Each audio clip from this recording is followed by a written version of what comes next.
நித்திய தேவன் பிதா, குமாரன், பரிசுத்த ஆவியாய் 3 நபர்களாக ஜீவிக்கும் ஒரே தேவன் நித்திய தேவனாக இருக்கிறார். அவருக்கு தொடக்கமும் முடிவும் இல்லை.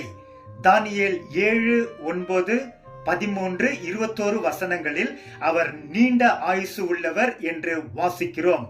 அவர் நித்தியத்துவத்தை உறுதிப்படுத்தும் சில சத்தியவேத வசனங்களை பார்ப்போம்.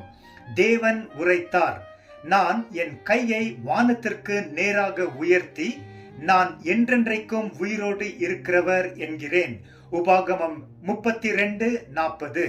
யெகோவாவாகிய நீரே என்றென்றைக்கும் இருக்கிறீர். உம்முடைய பெயரின் புகழ் தலைமுறை தலைமுறையாக நிற்கும். சங்கீதம் 102:12. கர்த்தர் எல்லா காலங்களிலும் உயிரோடு இருக்கிற தேவன். வெளிப்பாடு 15:7. கர்த்தர் என்றென்றைக்கும் ராஜாவாக அமர்ந்திருக்கிறார். சங்கீதம் 29:10. தேவன் சதா காலங்கள் ஆகிய என்றென்றைக்கும் ராஜரீகம் செய்வார். யாத்ராகமம் 15:18. தேவன் எல்லா காலங்களிலும் அரசாளுகிறார். சியோனே, உன்னுடைய தேவன் தலைமுறை தலைமுறையாகவும் ராஜரீகம் செய்கிறார். ஹல்லேலூயா. சங்கீதம் 146:10. 7ஆம் தூதன் எக்காலம் ஊதினான். அப்பொழுது உலகத்தின் ராஜ்யங்கள் நம்முடைய கர்த்தருக்கும் அவருடைய கிறிஸ்துவிற்குரிய ராஜ்யங்கள் ஆனது.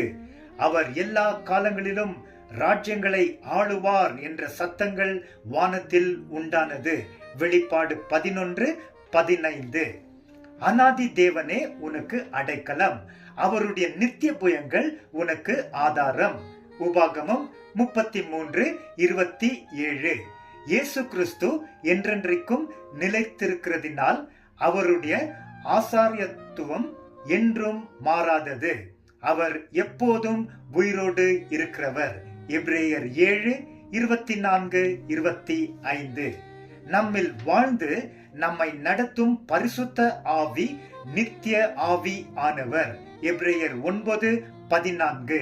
சிங்காசனத்தின் மேல் வீற்றிருந்து எல்லா காலங்களிலும் உயிரோடு இருக்கிற தேவனுக்கு அந்த ஜீவன்கள் மகிமையையும் கனத்தையும் ஸ்தோத்திரத்தையும் செலுத்தினார்கள்.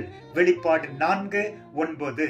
நித்தியமாக நிலைத்திருக்கிற அழிவில்லாத கண்ணுக்கு தெரியாத ராஜனுமாக தாம் ஒருவரே கனமுள்ள தேவனுமாக இருக்கிறவருக்கு கனமும் மகிமையும் எல்லா காலங்களிலும் உண்டாய் இருப்பதாக. ஆமேன். 1 தீமோத்தி 1:17.